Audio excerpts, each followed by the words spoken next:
Im Jahr 1522 hat der Luther die Bibel auf Deutsch übersetzt. Und er hat damit in den Augen der katholischen Kirche eine schlimme Sünde begangen. Und er hat auch das Gesetz gebrochen. Und doch ist es am Luther so wichtig gewesen, dass alle können das Wort Gottes in ihrer Sprache anfangen zu lesen, dass ihm das Risiko, die Verfolgung und die Gefahr wert war, die Bibel auf Deutsch zu übersetzen. Was war eigentlich das Problem mit dem? Also heute ist es ja so selbstverständlich, dass man die Bibel übersetzt, dass es manchmal für uns noch schwer nachvollziehbar ist, warum das mal nicht hätte sollen in Ordnung sein. Was ist eigentlich der Grund gewesen, dass die katholische Kirche so vehement gegen eine Übersetzung von der Bibel war? Es ist sogar so weit gegangen, dass es die Kirche verboten hat. Und das ist ja schon ein lustiger Satz, wenn man sich das so mal durch den Kopf gehen lässt. Die Kirche hat es verboten, dass Menschen eine Bibel daheim haben. Hä? Das ist irgendwie so heute völlig unvorstellbar. Also was war eigentlich das Problem mit der deutschen Bibelübersetzung? Und ich darf da ein Zitat bringen vom Rektor von der Kölnischen Universität, der im Auftrag vom Papst Sixtus VI. Sixtus, heisst das nicht Sechste? Ist mir jetzt gerade aufgefallen. Heisst der wirklich Sechste der Sechste? Okay, auf jeden Fall, der hat am Rektor von der Kölnischen Universität den Auftrag gegeben, die schandhafte Bibelübersetzungen sofort zu stoppen. Es darf nicht übersetzt werden, mit 2 Gründen. Und ich darf das vorlesen, was dann die Begründung war, wieso das nicht in Ordnung ist. Die heiligen Gesetze und Kanones, also die Bibel, sind aber von weisen und beredten Männern mit so großer Sorgfalt und Geschicklichkeit zusammengestellt und ihr Verständnis ist so schwierig, dass zu ihrer Bewältigung die Dauer des menschlichen Lebens selbst für die Einsichtigsten kaum ausreicht. Also, in anderen Worten übersetzt, die Menschen sind einfach zu dumm zum Bibellesen. Das kannst du nicht einfach einem ungebildeten Laien so zumuten, dass der selber würde anfangen, Bibel lesen und interpretieren, wenn sogar die Gescheitsten ja ein Leben lang studieren müssen, dass sie das auch wirklich verstehen. Im ersten Moment denkst du, ja, also ganz ohne Grund ist das schon nicht, was er da sagt, oder? Und dann geht es aber weiter, haben einen zweiten Grund. Und dort geht es, man kann nicht sagen, dass die deutsche Sprache fähig sei, das, mit dem ist die Bibel gemeint, genau wiederzugeben. Sie, die Übersetzer, müssen vielmehr einräumen, dass die Armut unserer Sprache ihre Bemühungen vereitelt und dass sie aus diesem Grunde gezwungen sind, ihr Hirn zur Erfindung neuer Ausdrücke zu martern. Genau. Da hat es mal jemand gesagt, das ist ein Zitat für jeden Deutschlehrer und jede Deutschlehrerin. Die deutsche Sprache ist einfach zu primitiv. Es ist einfach zu primitiv, um die volle Würde und Schönheit von der Bibel korrekt wiederzugeben. Also das war der Grund, wieso dass eine deutsche Übersetzung in den Augen der Kirche nicht okay war. Menschen können das gar nicht richtig verstehen. Und zweitens, die deutsche Sprache ist gar nicht fähig, das gut und korrekt zu übersetzen. Nichtsdestotrotz hat zum Glück der Luther und seine Übersetzung gewonnen, sich durchgesetzt und Menschen haben Zugang bekommen zum Wort Gottes. Und ist das nicht schön, wie das nachher losgegangen ist und ganz viele Menschen einfach angefangen zu studieren haben. Aber wisst ihr, was ist dann auch passiert? Nach dem Jahr 1522 hat es angefangen Kirchenspaltungen gegeben, wie es vorher noch nie gegeben hat. Zu einem Ausmaß, wo wir heutzutage, also 500 Jahre später, in einer Zahl von über 20.000 unterschiedlichen Denominationen angekommen sind. Kontext so. Vorher hat es eigentlich eine grosse Kirchenspaltung gegeben. So im Jahr 1000 hat sich Ost- und Westkirche gespalten. Es hat schon noch so kleinere Abspaltungen auch gegeben, aber Kirchenspaltungen sind bis zu der Übersetzung eigentlich nicht mega bekannt gewesen. Aber mit dem Zugang zum Wort ist es auch losgegangen, dass Menschen sich angefangen haben, die soeben frisch übersetzte Bibel wortwörtlich um die Ohren zu hauen gegenseitig. Und die Diskutiererei und Meinungsverschiedenheiten sind losgegangen. Wo zum Teil dann ganz lustige Auswüchse hatten. Lustig ist eigentlich das falsche Wort. Die ersten Reformatoren, also vor allem in der Schweizer Tradition, gibt es dort ja schon auch tragische Geschichten. Der Calvin war so unser erster Reformator, der auch für die Übersetzung und für die Verbreitung vom Wort Gottes eingestanden ist. Aber wo dann andere Menschen anfangen, andere theologische Überzeugungen entwickeln lassen haben, hat er dann auch gefunden, ja nein, das geht ja gar nicht, oder? Und im Namen von der Reformation sind wieder Täufer, also die nächste theologische Abweichung, sind in der Limit ertränkt worden. Im Auftrag von der Reformation. Schon noch interessant, wie spaltend das Meinungsverschiedenheiten sein können. Und wie gewichtig das geworden ist. Und darum möchte ich heute, ich glaube, es ist heute genau noch so wichtig wie dazumal, dass wir darüber nachdenken und eine Predigt haben zum Thema, wie gehen wir eigentlich mit Meinungsverschiedenheiten um? Oder wie halten wir es aus? Oder wie gehen wir damit um, dass du vielleicht zu einer anderen Überzeugung kommst, wenn du die Bibel lesest, als ich? Wo sind da Grenzen? Wie gehen wir mit Meinungsverschiedenheiten um? Wir sind jetzt gerade in dieser Theorie, in dieser Serie drin, wo es um Bibelauslegung geht, wo wir sagen, hey, Bibel ist das Fundament. Das ist eine von diesen wichtigen Säulen in unserem Leben. Und wir haben darüber geredet, wie können wir verstehen, wie können wir interpretieren, wie können wir lesen, wie können wir studieren und haben ganz tiefe Predigten gehabt zum Thema Bibelauslegung. Und was passiert jetzt, wenn du zu einem anderen Schluss kommst, als ich? Was machen wir mit dem? Gehen wir uns jetzt auch gegenseitig in der Limit ertränken? Ich hoffe es nicht. Aber ich glaube, wir müssen darüber reden, was machen wir, wenn verschiedene theologische Meinungen da sind. Und bevor wir das jetzt reingehen, und dort habe ich 3 wichtige Punkte für euch, möchte ich jetzt beten mit uns allen zusammen. Herr Heiliger Geist, ich möchte dich einladen in den Gottesdienst. Du bist der Ehrengast, du bist der Grund, um den es eigentlich geht heute Morgen. Wir wollen mehr von dir hören, mehr von dir lernen, wir wollen sehen, wie du bist. Wir bitten dich jetzt einfach ganz besonders um eine ganz grosse Demut, wenn es um Fragen von Interpretation und unterschiedlichen Meinungen geht. Jesus, ich bitte für Einheit, dass das nicht kaputt geht und dass du das schützt bei uns und ganz besonders in deinem Lieb, Jesus Christus. In der ganzen Welt wünsche ich mir, dass wir wieder mehr Einheit und Auftrag miteinander leben. Amen. Amen. Die erste Frage, die wir jetzt klären miteinander, ist folgende Frage. Ist die Bibel absolut? Ist die Bibel absolut?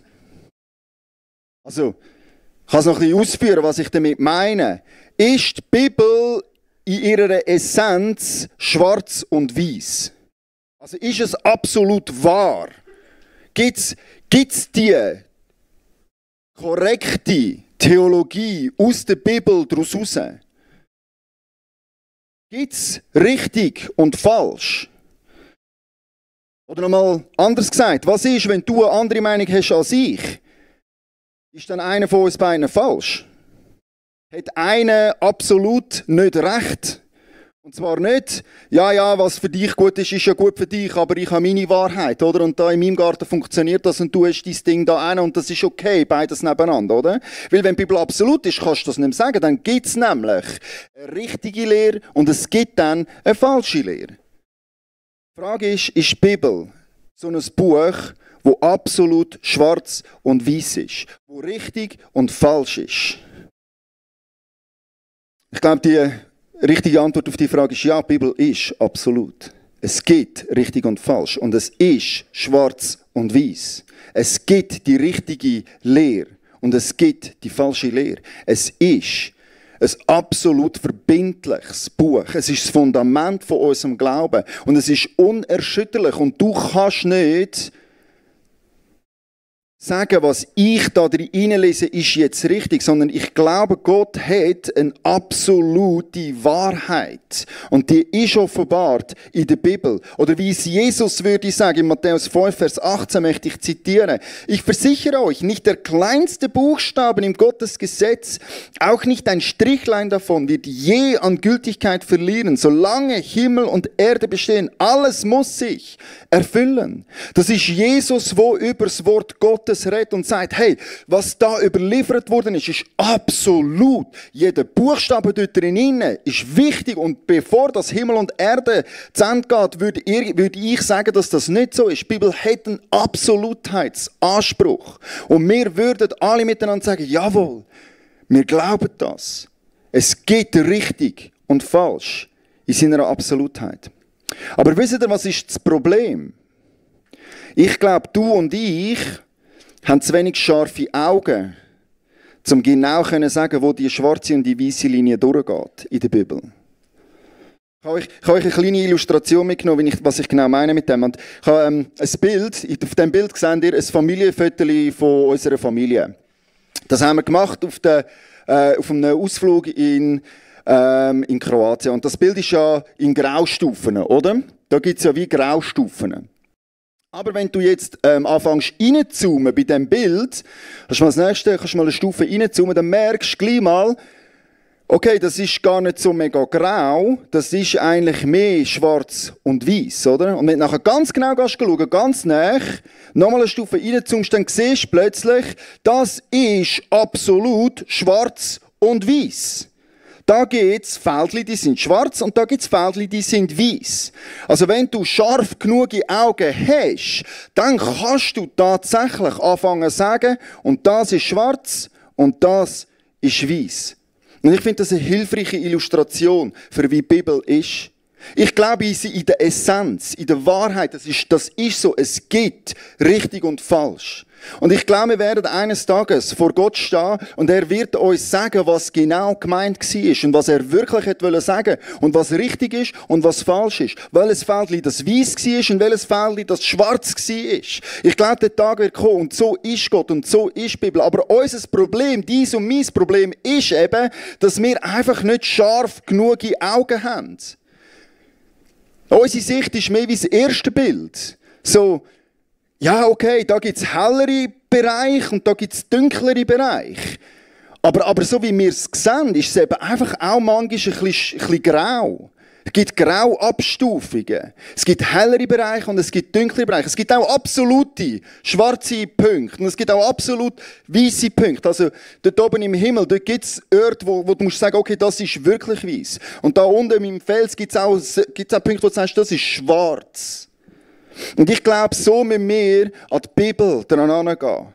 Wir müssen glauben und wirklich überzeugt sein, dass es schwarz und weiß gibt. Tief drinnen ist die Bibel absolut.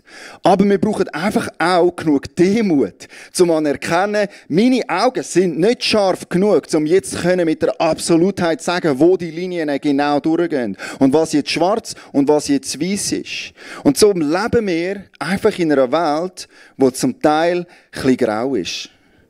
Und wo man halt muss sagen, okay, das wissen wir jetzt wie noch nicht so ganz genau. Da gibt es die Abstufungen. Und ich glaube, das ist wichtig, zum verstehen, wieso dass es dann Diskussionen geben kann, wieso dass es theologische Unterschiedlichkeiten geben kann. Und ich glaube, eines Tages wird sich herausstellen, was ist richtig und was ist falsch gewesen. Aber ich glaube, wir müssen ganz gut uns davor in Acht nehmen, jetzt da auf dieser Erde wollen zu fest definieren, was ist schwarz und was ist weiß, ganz genau. Weil du und ich, wir haben einfach nicht die Augen, die das können, so genau sehen. Sind ihr einverstanden soweit? Ja. Okay. Das ist nämlich wichtig, wenn wir in den nächsten Punkt hineingehen. Unterschiedliche Meinungen sind trotzdem etwas, was gut ist und wir sollen diskutieren und wir sollen debattieren und wir sollen nach dieser Wahrheit suchen. Das heisst nicht, dass das keinen Platz hat oder dass das nicht in Ordnung ist. Ich selber, ich liebe theologische Debatten. Sabrina und ich, wir können easy Stunden über die Verse diskutieren ohne Ende. Gerade diese Woche haben wir wieder über Jesaja 14 diskutiert, ob jetzt das die Offenbarung oder beschreibt, wie Satan fällt, oder ob es doch mehr eine Beschreibung ist vom König von Babylon, wo ein Gerichtsurteil bekommt. Hey, das sind einfach mal so gut und gern 2 Stunden ins Land gegangen und wir haben diskutiert und die Bibel vorgenommen und angefangen auseinandersuchen und genau, jetzt habe ich gelacht, wir sind glaube ich auch ein bisschen laut im Büro. So kann das dann halt gehen, gell? Und wir lieben die Debatten, aber lass uns nie vergessen, um was dass es nämlich wirklich geht. Bei aller Liebe zur Wahrheit und bei allem Suchen nach theologischen Erkenntnissen, lass uns nie vergessen, um was dass es wirklich geht. Im 1. Timotheus 1, Vers 4-5, ganz eine interessante Textstelle möchte ich euch jetzt vorlesen. Wo es törichte Auseinandersetzungen gibt und man völlig sinnlos über Abstimmungslinien und Geschlechtsregister streitet, da hast du nichts zu suchen. Beteilige dich nicht an dem Gezänk darüber. Sie sollen endlich mit diesem sinnlosen Nachforschen in Legenden und Abstammungsverzeichnissen aufhören. Das führt zu nichts als zu nutzlosem Gerede und Streit. Und fast noch schlimmer, es lenkt uns von der Aufgabe, die Gott uns gegeben hat, Es lenkt uns ab von der Aufgabe, die Gott uns gegeben hat und die wir im Glauben ausführen. Die Unterweisung in der Lehre unseres Glaubens hat nur das eine Ziel, die Liebe, die aus einem reinen Herzen, einem guten Gewissen und einem aufrichtigen Glauben kommt. Lass uns nie vergessen, wenn wir mit Meinungsunterschiedenheiten debattieren und diskutieren, wenn wir theologische Erkenntnisse miteinander abwägen, wenn wir Konzepte und Überzeugungen gegeneinander abwägen, lass uns nie vergessen, um was dass es eigentlich geht. Für was du und ich eigentlich auf dieser Welt sind. Und das ist der Auftrag. Und ich stelle fest, dass so Debatten, vor allem zwischen Denominationen, so schnell einfach dazu führen, dass wir unseren Auftrag aus den Augen verlieren und anstatt Jünger zu machen, in allen Nationen damit beschäftigt sind, am anderen zu sagen, wie falsch er eigentlich wirklich ist. Ist es nicht tragisch, wie schnell, dass sich der Leib Christi in Streitigkeiten und Zänkereien verliert und sich gegenseitig bekämpft, anstatt miteinander im Auftrag unterwegs zu sein. Lass uns nie vergessen, ab allem diskutieren und debattieren, wir haben einen gemeinsamen Auftrag. Und das dürfen wir nie aus den Augen verlieren. Ich habe es mega schön gefunden, wie wir als Kirche durch Corona die Zeit durchgegangen sind. Was hast du da nicht alles können debattieren und diskutieren? Und ganz besonders irgendwie unter Christen, das ist dann auch noch mega geistlich geworden, gell? Masken sind der Teufel oder das ist die Freiheit oder Impfung ist ganz schlimm oder mega gut oder da hast du dich richtig anfangen bekämpfen, weißt? So Abstammungslinien und so. Ich glaube, das sind so Diskussionen gewesen, die wir dort geführt haben, oder? Das führt zu nichts. Das sind sinnlose Diskussionen gewesen zum Teil. Und ich habe es so stark gefunden, dass es mir geschafft haben, als Kirche zu sagen, hey, keep the main thing the main thing. Wir wollen ab all diesen Fragen und Diskussionen und ganz besonders Meinungsverschiedenheiten nicht den Auftrag aus den Augen verlieren. Wir wollen auch in dieser Zeit nicht vergessen, dass wir berufen sind, einen Unterschied zu machen in dieser Region. Gerade jetzt braucht die Welt so dringend die Antwort. Gerade jetzt ist es so wichtig, dass wir Hoffnung in die Welt hineinbringen. Gerade jetzt ist Liebe im Zentrum. Und ich glaube, das hat uns von ganz viel Schlimmem bewahrt. Dass wir es geschafft haben, den Auftrag nicht aus den Augen zu verlieren. Andere Kirchen sind zerbrochen ab dem. Sie haben den Auftrag aus den Augen verloren und haben angefangen zu debattieren und herauszufinden, wie es jetzt ganz richtig und wichtig und exakt soll sein. Und ich glaube, das ist so das Erste, was wir immer in den Augen behalten müssen, wenn wir mit Meinungsverschiedenheiten konfrontiert sind. Behalten wir doch den Auftrag im Fokus. Und das Ziel der Lehre ist nicht, wahr und falsch auseinanderzuhalten. Das Ziel der Lehre, ich lese es dir nochmal vor aus dem 1. Timotheus 4. Die Unterweisung in der Lehre unseres Glaubens hat nur das eine Ziel, die Liebe, die aus einem reinen Herzen, einem guten Gewissen und einem aufrichtigen Glauben kommt. Lass uns das nicht vergessen, wenn wir mit Meinungsverschiedenheiten konfrontiert sind. Die Liebe ist das Ziel der Lehre. Nicht dem anderen sagen, dass er falsch ist. Das Zweite, was ich euch mitgeben möchte, was ich uns mitgeben möchte, wenn wir mit Meinungsverschiedenheiten unterwegs sind, ist, bleiben wir doch einfach auch ein bisschen demütig. Philipper 2, Vers 3 bringt das so schön auf den Punkt. Rechthaberei und Überheblichkeit dürfen keinen Platz bei euch haben. Vielmehr sollt ihr demütig genug sein, von euren Schwestern höher zu denken als von euch selbst. Es ist so mega zentral, dass wir erkennen, dass wir alle einen Filter haben.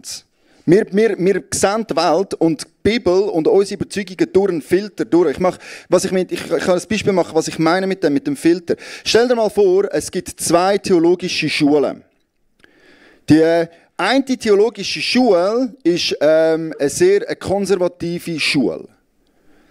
Und die andere Schule ist eine sehr charismatische Schule. Und jetzt beide Schulen haben in ihrem Grunddokument der Satz drin, unsere Lehre und was wir sagen, beruht auf der Bibel. Beide Schulen würden sagen, mal absolut, unsere Theologie haben wir nicht selber erfunden oder entwickelt, sondern wir haben das Wort studiert und dann ist aus dem daraus unsere theologische Überzeugung daraus rausgekommen, oder? Seht ihr, was ich meine? Beide Schulen sagen, okay, wir lehren in der Überzeugung und auf dem Fundament der Bibel. Die eine ist konservativ und die andere ist charismatisch. Jetzt stell dir mal folgende Frage. Die Schüler, die auf die Schulen gehen und die Bibel studieren, mit welcher Theologie werden die sehr wahrscheinlich zu dieser Schule rauslaufen? Also die Charismatischen werden dann plötzlich eine konservative Theologie haben, oder? Weil sie studieren ja die Bibel, das Fundament, auf dem ja die Schule begründet ist. Nein, natürlich nicht. Der auf die konservative Schule geht, wird sehr wahrscheinlich mit einer konservativen Theologie, mit einer sehr konservativen Sichtweise auf die Bibel dort drauf rauslaufen. Obwohl beide Schulen genau mit der Überzeugung sagen, ja, aber hey, halt, wir tun dann, das ist einfach die Bibel, die wir da lehren, oder? Und der auf die charismatische Schule gegangen wird, auf die charismatische Schule geht, der wird mit der Überzeugung zu dieser Schule rauslaufen, meine Theologie ist eine charismatische Theologie und das ist basiert auf der Bibel. Und es ist einfach so wichtig, dass wir verstehen, dass viel von dem, was wir glauben und sehen, gar nicht so mega viel mit der Bibel zu tun hat, sondern einfach auch mit dem, was wir gelehrt bekommen. Und mit dem, wo wir unterwegs sind und in dieser Zeit, wo wir leben. Und ich glaube, wenn du das erkennst, dann kannst du einfach ein Stückchen demütiger werden und dann erkennen, okay, meine Überzeugung mag vielleicht gar nicht in allen Punkten immer recht haben.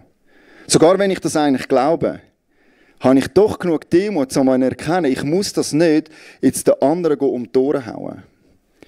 Versteht ihr, was ich meine? Und ich finde es ja noch ganz spannend, dass theologische Überzeugungen und Spaltungsgründe den Test der Zeit seltenstens bestehen. Ich habe ja schon von der ersten Kirchenspaltung geredet, von Ost- und Westkirche. Wisst ihr, was war der Grund gewesen, wieso dass die 2 Kirchen sich gespalten haben? Es war die Frage, wo ist der Stuhl von Petrus?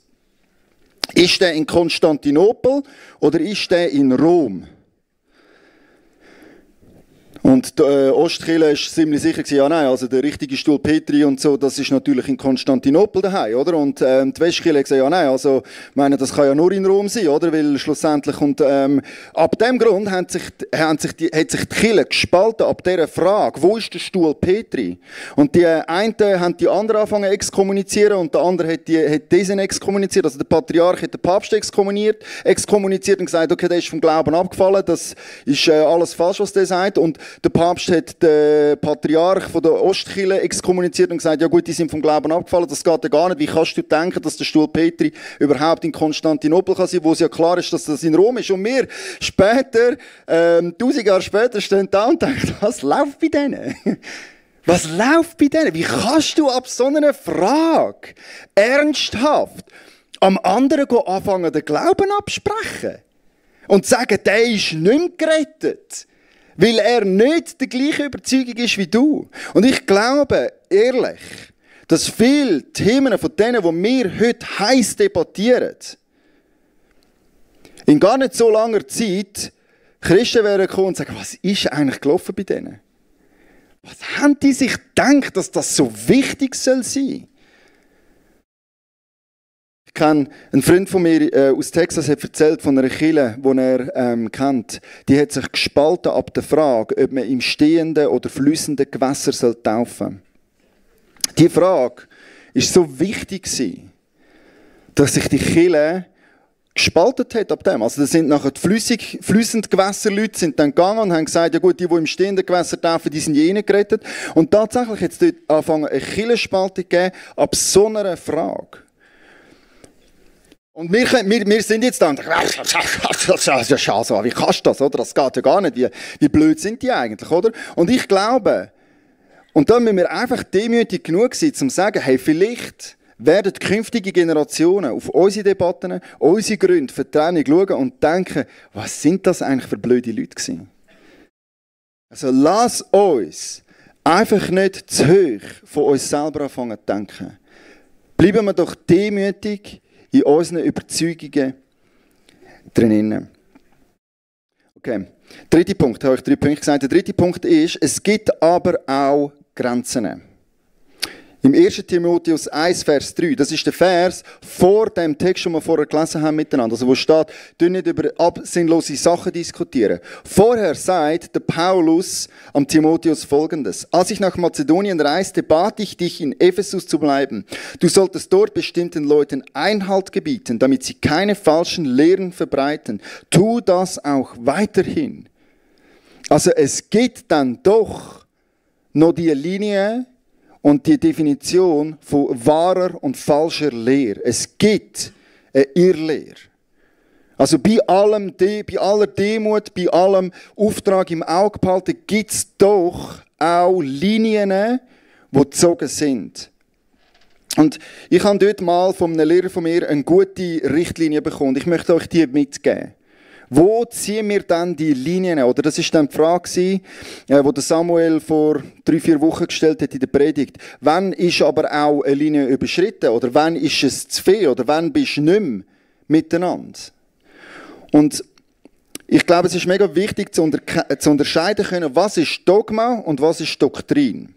Jetzt, ich tue die Worte ganz schnell erklären, was ich damit meine, weil die Wörter sind auch in der Zeit verschieden gebraucht worden. Ich möchte euch jetzt sagen, was ich damit meine, wenn ich Dogma sage und was ich Doktrin sage. Mir ist klar, es gibt auch andere Bedeutungen für die Worte oder ganz leicht andere Anwendungen. Aber ich möchte einfach schon sagen, was ich meine damit, dass die Grenze wie klar kann werden. Ein Dogma ist eine heilsrelevante Frage. Also im Dogma, das ist der innerste Kern, dort geht es um Heil.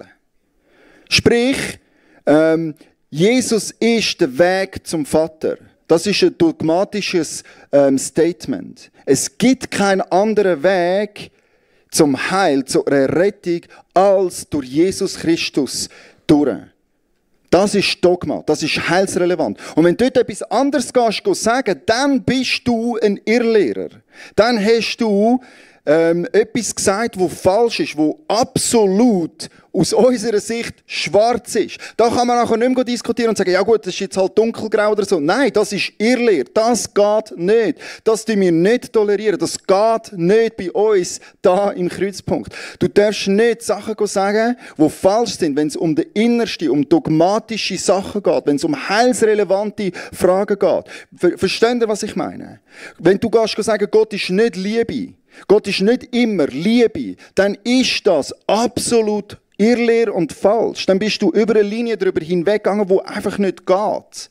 Wohingegen Doktrin sind wichtige theologische Fragen, die nicht heilsrelevant sind. Also sprich, wenn du eine andere Doktrin hast als ich, heisst das nicht, dass du nicht gerettet bist. Weil ich bin ja gerettet. Dort, in diese Kategorie gehören Fragen, wie zum Beispiel, was im Moment mega diskutiert wird, sind sexualethische Fragen. Was du dort für eine Meinung hast, berührt dein Heil nicht. wenn du und ich dort theologische Unterschiede haben, kommen wir am Schluss beide in den Himmel, weil Jesus ist es, der rettet und nicht unsere theologische Überzeugung in dieser Frage. Versteht ihr die Unterscheidung zwischen Dogma und Doktrin? Das eine ist heilsrelevant. Das eine, wenn du dort etwas anderes sagst, dann verlierst du Heil. Und das andere sind wichtige, essentielle Themen, die aber nicht heilsrelevant sind. Und es ist wichtig, die Linie zu ziehen und klar zu sein. Im einen können wir sagen, stopp halt, das ist Irrlehre. Im anderen gehört Demut und keep the main thing dazu. Das darf man, das soll man, das kann man diskutieren. Aber es ist nicht heilsrelevant. Kommen wir da raus? Okay. Bin ich froh.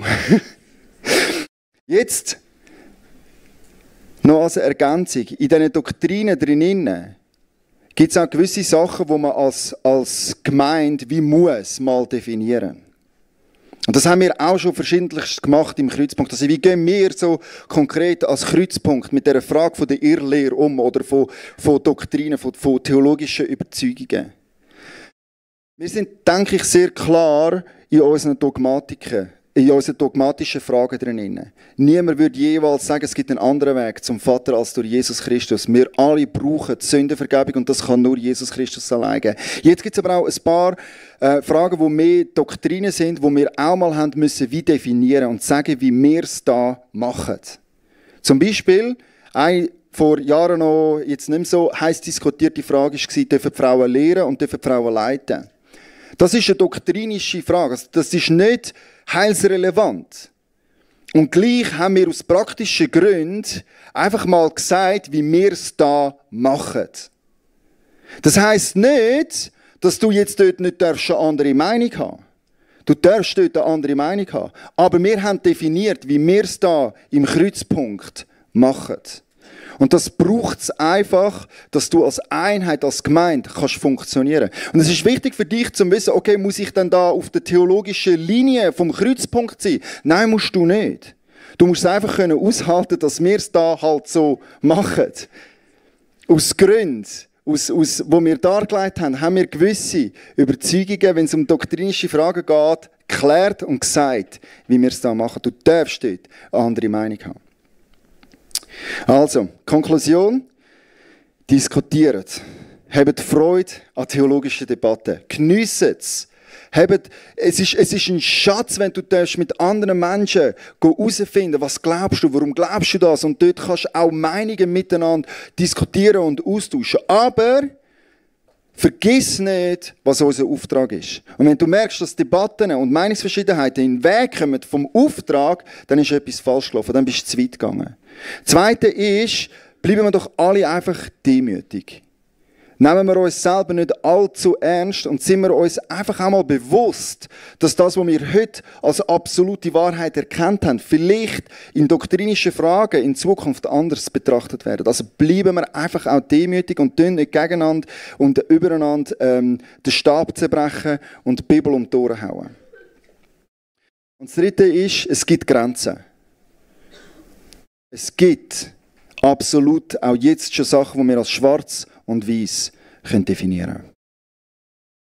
Hey, ich darf jetzt die Band einladen für eine Zeit der Anbetung. Wir werden jetzt dann wieder einsteigen in eine Zeit der Anbetung. Ich möchte jetzt einfach zum Schluss nochmal beten. Und dann steigen wir ein in die Zeit der Anbetung. Und während dieser Zeit der Anbetung haben wir dann auch noch Gelegenheit, um das Abendmahl miteinander einzunehmen. Aber jetzt möchte ich einfach für uns alle beten. Ja, Jesus Christus, ich danke dir von ganzem Herzen, dass du uns dein Wort gegeben hast. Danke vielmals, dass es absolut ist, dass es schwarz und weiß ist und dass du weißt, was richtig und falsch ist. Und ich traue dir und ich vertraue dir, dass du uns immer mehr wirst zeigen, was es ist. Dass wir immer mehr erkennen dürfen, was du für uns hast, Jesus. Und ich bitte dich jetzt einfach, dass du uns demütig machst, dort wo Hochmut in unseren Herzen ist, dass du uns einfach die wegnimmst und dass du uns hilfst, zu einer Erkenntnis zu kommen, dass Lehre da ist für die Liebe. Ich bitte dich, dass du einfach eine tiefe Liebe neu ausgüssest, in allen Diskussionen und allen Meinungsverschiedenheiten, dass du uns hilfst, nicht den Auftrag aus den Augen zu verlieren.